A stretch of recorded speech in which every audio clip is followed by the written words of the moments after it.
भारत अंतर्राष्ट्रीय कानूनों तथा मानव अधिकार मानों को भंग करने का आदी हो चुका है। भारत द्वारा अवैध रूप से अधिकृत जम्मू कश्मीर में बहुत ढिठाई के साथ अंतर्राष्ट्रीय मूल्यों को निरंतर कुचल रहा है। मोदी शासन ने कश्मीरियों को उनके मूल मानव अधिकारों से वंचित कर दिया है।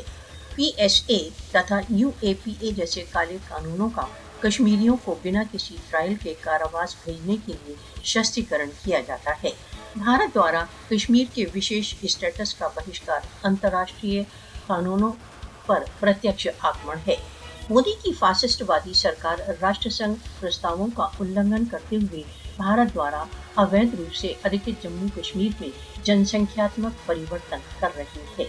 भारत दशकों से कश्मीरियों के राष्ट्रसंघ प्रदत्त स्वयं निर्णय के अधिकारों की उपेक्षा करता चला आ रहा है।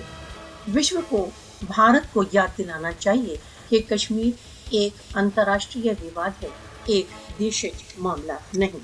निरंतर अंतर्राष्ट्रीय कानूनों के उल्लंघनों के लिए भारत को सार्वभौमिक रूप से उत्तरदायी ठहराया जाना चाहिए। कश्मीरियों के स्वतंत्रता के अधिकार को निश्चित बनाना राष्ट्रसंघ का नैतिक, कानूनी तथा ऐतिहासिक दायित्व है।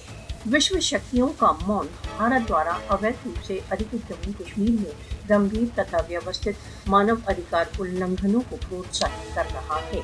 भारतीय अत्याचारों की उपेक्षा केवल दक्षिण एशिया में अन्याय को विस्तृत तथा अस्थायित्व को प्रेरित करेगी।